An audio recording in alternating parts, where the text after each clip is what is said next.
दोस्तों मुंहिंजो नालो अली टालपुर आहे ऐं आउं कहाणी ॿुधाईंदो आहियां। अॼु आउं तव्हांखे सिंध जे बहितरीन लेखक सजाद घलू जी लिखियल कहाणी हलमन नासिरे यंसर न आहे कोई मूं मज़लूम जी मदद करण वारो ॿुधाईंदुसि। सजाद घलू बेसिकली शिकारपुर जो आहे ऐं पाण गुज़िरियल 10-12 सालनि खां कराची में हिकु सेमी गवर्नमेंट इदारे अंदरि नौकरी करे रहियो आहे। पाण हिकु बहितरीन कहाणीकार आहे। संदसि कहाणियुनि जो हिकु लिखियलु किताबु नीरोली कहाणियूं पिणु छपियल आहे। संदसि हीअ कहाणी उन ई किताब मां ई तव्हांखे ॿुधाए रहियो आहियां। 12 मई जी राति अॻे ई समूरा इंतज़ाम मुकमल कया विया हुआ। हर रोड चौराहो ऐं शहर जी हर वसनवारी जॻह ते हथियारबंद टोला ठाहे पहिरा ॾेई रहिया हुआ। रोड ते कंटेनर लॻाए ट्रकूं ऐं ट्राला बीहारे रोड ब्लॉक कया विया हुआ। हवाई फायरिंग ऐं बम धमाकनि ज़रिए हिरा सां फैलाए अॻे ई पाण मुरादो ॼण त इहो ऐलान कयो वियो हो त जेकॾहिं कोई बि चिटीअ सुबुह जो रोडनि ते निकिरण जी जुरत कंदो त पोइ उनखे गोलियुनि जो बुख बणायो वेंदो ऐं संदसि लाश मालिकनि ताईं अहिड़ी हालत में पहुचंदो जो सुञाणप जे लाइक़ु बि न रहंदो। हिकु ख़ौफ़ जो राकास हो जंहिं ॼण त पंहिंजा वहशतनाक परड़ा खोले चौॾस दहशत जी ऊंधा पखेड़े छॾी हुई। कराची जंहिंखे सिंध जी दिलि ऐं मिनी पाकिस्तान चयो वेंदो आहे, अॼु उते हिकु जनरल तरफ़ां मुल्क जो ज़ोरी लाथल चीफ जस्टिस अचिणो हो ऐं उन जे इस्तक़बाल या जुलूस खे रोकण लाइ हुकूमती सरपरस्ती में हिकु दहशतगर्द टोले ज़रिए समूरी कराची में आम माण्हुनि ऐं मुल्क जे ॿियनि समूरनि सियासी धुरियुनि लाइ रेड अलर्ट करायो वियो हो त हू सवाइ उन हथियारबंद धड़े जे जंहिंजे हथां कराची हर दौर में लुटिजंदी रही हुई। उन ॾींहुं कराची जो आसमान झुड़नि खां वांझल हो ऐं मई जो सिज आग अलाव बणिजी धरती खे टिड़काए ॼण त पंहिंजी कहर ऐं हशमत जो दाॿो ॼमाए रहियो हो। ट्रालनि बसनि ट्रकनि ऐं ॿियनि सवे नंढियुनि वॾियुनि गाॾियुनि जे वजूद मां निकिरंदड़ बाहि जा शोला भड़का ॾेई आसमान खे छुही रहिया हुआ। रिक्शा वारो पठान ड्राइवर इंतिहाई परेशानी विचां बार बार पंहिंजी निरड़ तां ख़ौफ़ विचां आयल पघ रोगी इंतिहाई बेज़ारी विचां चपनि में मुणकियो पिए। किथे अची फाथमि, मूंखे बि 2 सवनि जी लालच अची मौत जे मुंहं में फासायो। मरियम जेका रिक्शा जी पुठी सीट ते पंहिंजे 10 सालनि जे नंढे भाउ लतीफ़ ऐं माउ खे ख़ौफ़ विचां भांकर पाए वेठी हुई, तंहिं रिक्शा वारे खे मिंथो कंदे चयो, अदा तव्हांजी महिरबानी थींदी, बसि कीअं बि करे असांखे इस्पताल पहुचायो, न त मुंहिंजी माउ मरी वेंदी। हिन जे ॾकंदड़ आवाज़ ऐं परेशान लहजे मां ॼण त ख़ौफ़ लिया पाए रहियो हो। न ॼाण कहिड़े पल किथां का आफ़त मलकल मौत बणिजी संदनि साम्हूं अची बीहे। इहो ख़ौफ़ न सिर्फ़ु मरियम ऐं मुंहिंजे नंढे भाउ खे पर रिक्शा वारे पठान खे त तिहाई वधीक हो। रिक्शा वारो हुयो फुर्तीलो ऐं शाहराए फैसल तां घणियूं ई रुकावटूं पार कंदो।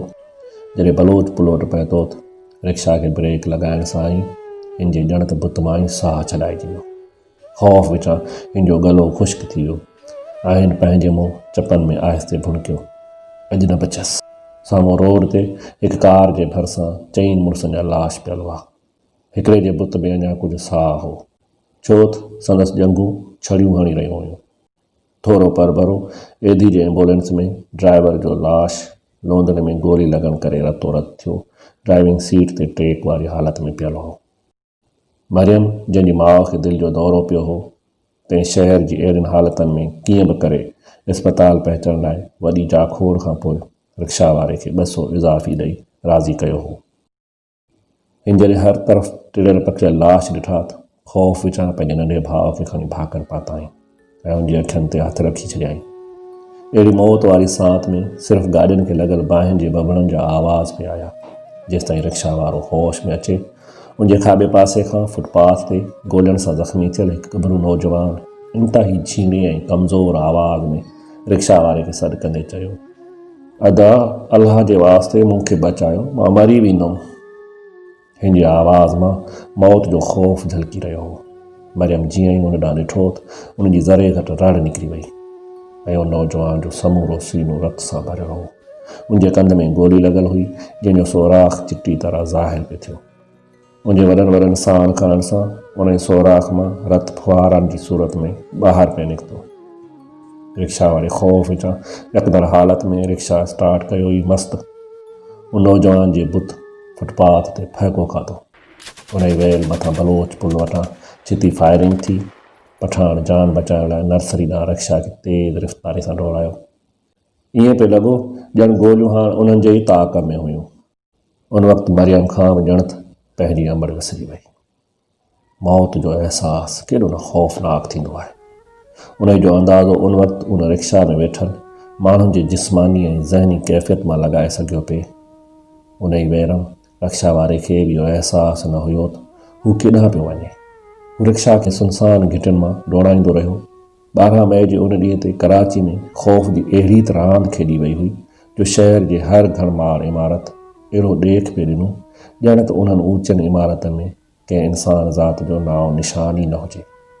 जॾहिं पठाण रिक्शा खे बिना ब्रेक दौड़ाईंदो बलोच पुल खां कुझु परबरो शाराए फैसल जे खाॿे पासे खां वेंदड़ किन अणॼाण घिटियुनि में वञी पहुतो त उते माहौल सांत में ॾिसी हिन हिकदमि रिक्शा बीहारियो ऐं रिक्शे तां हेठि लही मरियम खे इल्तिजा वारे अंदाज़ में चयाईं, बाजी मां अफ़गानिस्तान मां जंगी हालतुनि मां जान छॾाए हिते सिंध में ॾोकड़ कमाइण आयो आहियां, न की गोलियूं खायां। मां तव्हांजी मजबूरी सम्झां थो, पर मूंखे बि पंहिंजी जान प्यारी आहे। तव्हां महिरबानी करे मुंहिंजी रिक्शा मां लहो। मरियम जे हवासनि ते विच रोड ते पियल लाशनि ऐं मौत जी कंधीअ ते बीठल गभरुनि जा धुरड़ियूं हणंदड़ वजूद हावी हुया। हू सुख़्ते वारी हालत में इंतिहाई मज़बूती सां पंहिंजे नंढे भाउ खे भांकर में झले वेठी हुई। हिन खां त पंहिंजी माउ बि विसरी वई हुई, जेका हिन जे कंध ते नीम बेहोशी वारी हालत में किंजी रही हुई। हिन जूं अखियूं महमूल जे उबतल घणियूं पटियल हुयूं।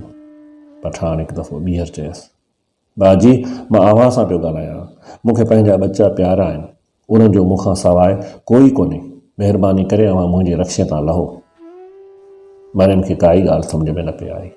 हिकिड़े हथ सां हिन पंहिंजी माउ खे भाकर पातो ऐं ॿिए हथ सां पंहिंजे भाउ खे छिके सीने सां लाहे वेही रही। पठाण त हाणे सफ़ा आपे खां ई निकिरी वियो ऐं रड़ कंदे मरियम जे हथ खे पकिड़े खेसि झुंझुड़ींदे चयाईं, बाजी महिरबानी कयो ऐं मुंहिंजे रक्शे तां हेठि लहो। मरियम हिकदमि छिरक भरियो ऐं बग़ैर कुझु सोचे सम्झे भाउ खे रिक्शे तां हेठि लाहे पाण बि हेठि लथी ऐं पंहिंजी माउ खे, जेका दिलि जे दर्द सबबु चवण खां बि महाल हुई, तंहिंखे भांकर पाए हेठि लाथाईं। मरियम पंहिंजे हवासनि में न हुई ऐं हिन खे कुझु सम्झ में न पियो आयो। हिन जो वजूद हिकु रोबोट वांगुरु हरकत करे रहियो हो। हिन पर्स मां पैसा कढिया ऐं रिक्शा वारे खे ॾिना। हिन खे इहा बि ख़बर न पई त हिन रिक्शा वारे खे केतिरा पैसा ॾिना। पठाण मरियम खां झटि हणी पैसा वरिता ऐं रिक्शा स्टार्ट करे स्पीड सां निकितो हलियो वियो। मरियम हिकु अणॼाण इलाइक़े में विच रोड ते पंहिंजे माउ खे हंज में सुम्हारे वेठी हुई। संदसि भाउ, जेको भरिसां बीठो हो, तंहिं ख़ौफ़ विचां संदसि कुल्हे ते पंहिंजो नंढड़ो ॾकंदड़ हथु रखंदे पुछियसि, अदी असां हाणे केॾांहुं वेंदासीं? मरियम पाण खे संभालींदे आसे पासे ॾिठो ऐं पंहिंजो पाण खे होश में आंदाईं, पर ख़ौफ़ हिन जे समूरे वजूद में वासो करे वियो हो ऐं हिन जो वजूद उन ख़ौफ़ विचां ॾकी रहियो हो। मई जे गरम हवाउनि सबबु सुनसान ऐं वीरान रोड ते प्लास्टिक जूं बोतलियूं, पना ऐं अख़बारनि जा टुकड़ा उॾामी माण्हुनि जे पैदा कयल वहशतुनि ते ॼण त रक़्स करे रहिया हुआ। हिन आसपास मौजूदा माहौल जो ॿीहर जाइज़ो वरितो, पर माण्हुनि जी उन झंग में उन वेले को रिक्शा, टैक्सी ऐं ॿी सवारी त परे जी ॻाल्हि, पर कोई बनी बशर बि परे परे ताईं नज़र न पियो आयो। मरियम संदसि मासूम भाउ ऐं दिलि जे दौरे सबबु पट ते बेहाल पियल संदसि लाचार माउ जी हालत इंतिहाई रहम जोगी हुई। चौगरद मौजूद समूरनि वॾनि वॾनि इमारतनि जा दरियूं ऐं दरवाज़ा ईअं बंदि हुया ॼण त ख़ुदा जे विशाल फल्क हेठां मौजूदा उन शहर ते को राकास घुमी वियो हुजे। वक़्फ़े वक़्फ़े सां आस पास मौजूदा इमारतनि तां फायरिंग जा आवाज़ ॿुधण में पिया आया ऐं उन जी फायरिंग सबबु माहौल वधीक ख़ौफ़ज़दा थी पियो वियो। हिन पंहिंजो पाण सां ॻाल्हायो, मरियम उथ, होश संभाल। ॼण त ख़ुदि कलामी अहिड़े अंदाज़ हिन जे वजूद ते जादू करे छॾियो हो। हिकदमि पट तां उथी ऐं पंहिंजे भाउ जे नंढड़ी हंज में माउ जो मथो रखी उन जी अखियुनि में अखियूं मिलाए खे सम्झाईंदे चयाईं, ॾिस लतीफ़, मां अम्मा खे तुंहिंजे हवाले थी करे वञा ऐं जेसीं ताईं मां का रिक्शा या टैक्सी न वठी अचां तेसिताईं तूं हितां न चुरजांइ। ऐं हा, अम्मा जो ईअं ख़्यालु रखजांइ जी हू राति जो तोखे हंज में सुम्हारे लोली ॾियणु वक़्तु रखंदी आहे। हिन ख़ौफ़ विचां लतीफ़ जे मुंहं खे पंहिंजे ॾकंदड़ हथनि में पकड़ियो ऐं उनजी पेशानी खे चुमी ॾींदे चयाईं, ठीकु आहे लतीफ़, मां झटि में थी अचां। लतीफ़ जे चहिरे ते उन वक़्तु एतमाद जी हिकु झलक नज़र आई ऐं हिन पंहिंजी माउ जे मथे ते हथु रखी भेण खे दिलि जाए ॾिनी। अदी, मां अम्मा खे छॾे काॾे बि न वेंदमि, तूं वञ ऐं जल्दी को रिक्शा या टैक्सी वठी आ। मरियम रोड जे ॿिन्ही पासे ॾिठो, हिन खे परे परे ताईं को रिक्शा न का टैक्सी ऐं न ई वरी का गाॾी नज़र आई।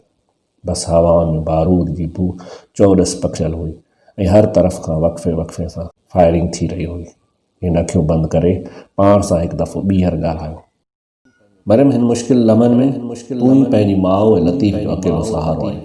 ख़ुदा तोसां गॾु आहे। सॼी ज़िंदगी अमां तोखे ऐं लतीफ़ खे ज़िंदगी जी ॾुखाइनि मां पार कढियो। हाणे तुंहिंजो वारो आहे। हिमत कर ऐं अम्मा खे मौत जे कश्मकश मां आज़ादी ॾियारे खे ज़िंदगी जो मुल्क मोटाए ॾे।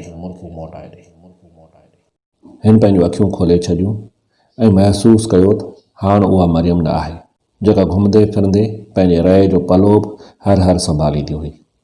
हिन खे महसूसु थियो त ज़िम्मेवारी जो अहसासु अहिड़ियुनि ॾुखियनि हालतुनि में कंहिं बि कमज़ोर माण्हू खे केॾो न ताक़तवर बणाए सघे थो। हिन रोड जे ॿिन्ही पासे ॾिठो, खेसि ज़िंदगी जी का बि चुरपुर नज़र न आई। हिन खे का बि ख़बर कान पई पई त हू किथे आहे। नेठि हिन रोड जे ओलहंदे तरफ़ वञण जो फ़ैसिलो कयो। हिन खे ईअं पियो लॻो ॼण रोड जे ॿिन्ही पासनि खां मौजूदु वॾियूं वॾियूं इमारतूं हिन ते रोब कंदियूं हुजनि ऐं हिन खे ॾेॼारींदियूं हुजनि। हिन जी खॼंदड़ हर विख हिन खे पंहिंजे मासूम भाउ ऐं अलील माउ खां दूर पिए कयो। हू घणो अॻिते निकिरी वई, पर हिन खे का बि गाॾी ऐं बनी बशर नज़र न आयो। परेशानी हिन जे चहिरे ते पघर फुलनि जी सूरत में ज़ाहिर थियण लॻी ऐं ख़ौफ़ सां गॾु मायूसी हिन जे अंदर जे छुटियल ताक़त खे कमज़ोर करे रही हुई। हू हिकु दफ़ो ॿीहर बीह रही ऐं रए जे पलान सां पंहिंजी पेशानी तां पघर फुलनि खे साफ़ कयईं ऐं हिकु दफ़ो ॿीहर पंहिंजूं अखियूं बंदि करे पाण सां ख़ुदि कलामी कयईं, मरियम, तुंहिंजी कमज़ोरी तुंहिंजी माउ जो मौत जो सबबु बणबी।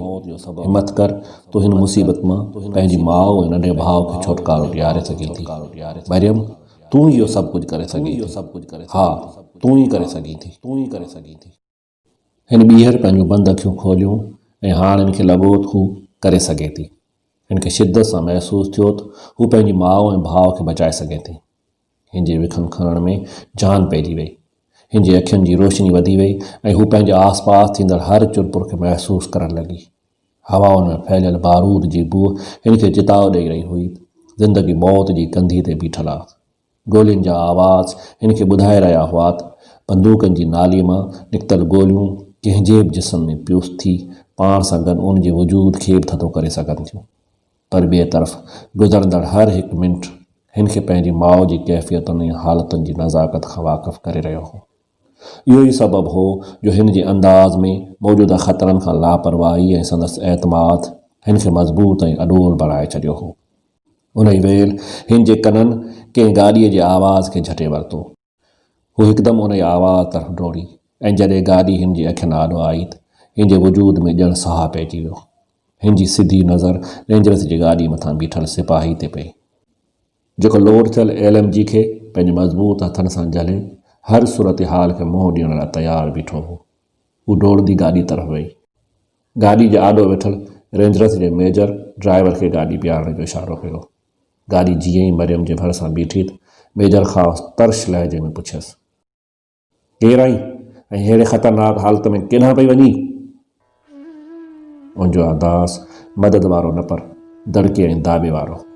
मरियम गीत ॾेई गले जी ख़ुश्कीअ खे कुझु क़दुरु ख़तमु कंदे मेजर खे चयो, मुंहिंजी माउ खे दिलि जो दौरो पियो आहे ऐं मां पंहिंजे नंढे भाउ सां गॾु खेसि इस्पताल खणाए वञी रही हुयसि त हिन जी ॻाल्हि अध में ई रहिजी वई, छो त मेजर खेसि अमालक छिड़प ॾींदे खेसि चयोसि, बीबी, हिते मौत जो आकाश पियो राज करे ऐं तूं वेठी असांखे पंहिंजा मसाला थी ॿुधाईं।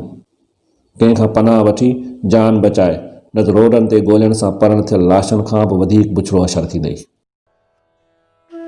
मेजर जे वात मां निकितल जुमिले त ॼण हिन जे मथां विझ किराए विधी। रेंजरस जी गाॾी ॾिसी मदद मिलण जी जेका आस हिन जे चहिरे ते उभरी आई हुई सा हिकदमि ख़तमु थी वई। वक़्त खेसि अलाए कहिड़ी कंधी ते आणे बीहारियो हो जो अॼु कोई बि हिन जी मदद करण लाइ तयारु न हो। हिन जो वजूद ॼण त साह जी लर्ज़िश खां आजो थी वियो हो। फोटारियल अखियुनि सां बुत बणिजी मेजर खे ॾिसी रही हुई, जंहिंजे मुंहं ते मजबूरी जी झलक साफ़ नज़र अची रही हुई, पर हू हुन अहसास खे पंहिंजे हथ में झलियल सिगार जे धुएं में लिकाए रहियो हो। मेजर ड्राइवर खे चयो, हल गाॾी गॾु निकर हितां। ड्राइवर गाॾी खे गेर में विझी अॻिते धिकियो ऐं छीणे आवाज़ में मेजर खे चयो, सर मतां छोकिरी वाकई मुसीबत में फाथल हुजे। तंहिं ते मेजर चयसि, हा छोकिरी त वाकई मुसीबत में हुई, पर छा कयूं, सख़्तु हुकम मिलियल आहिनि त असांखे पब्लिक जी का बि मदद नाहे करणी ऐं वॾी सरकार जे कारंदनि जी कंहिं बि कम में मुदाख़लत नाहे करणी। हुकूमत उन्हनि जी आहे ऐं जेकॾहिं उन्हनि जी मर्ज़ी मुल्क खे ऊंधो करण जी आहे त पोइ असां कुझु बि नथा करे सघूं, चाहे पोइ असांजी अखियुनि आॾो ई छो न। मेजर जे चपनि ते जुमिलो अची अची रुकिजी वियो ऐं पोइ हिन अफ़सोस सां थधो शुकारो भरे नदामत भरे लहजे में ड्राइवर खे चयो, ख़ैर तूं गाॾी ईअं हलाए जी सुबुह खां हलाई अथई, माना जहिड़ो कर अखियुनि ते पटी आहे, आई न ॻाल्हि सम्झ में। ड्राइवर हिकदमि हुकम खे बजावरी आणींदे मेजर खे चयो, जी जनाब, जी अव्हां जो हुकुम। शाम धारे हिकु तरफ़ इस्लामाबाद में उन वक़्त जे जनरल पंहिंजे पालियल पठुनि जे कोठायल जलसे अंदरि हवा में हथ लोॾे ख़िताब कंदे चयो, अव्हां कराची में असांजी ताक़त ॾिठी? त ॿिए तरफ़ कराची जे सिविल अस्पताल में हिकु अधरोट उमिरि जी माउ ऐं कपिड़नि फाटल मरियम जा लाश ईदी जे वेड़ियल कफ़न में पियल हुया, जिन जे मथां उजाड़ सिंध जे अॼु जो मासूम लतीफ़ लुड़कनि भरियल अखियुनि सां ईअं ख़ामोश बीठल हुयो जी बणंदड़ जबल ख़ामोश हूंदा आहिनि।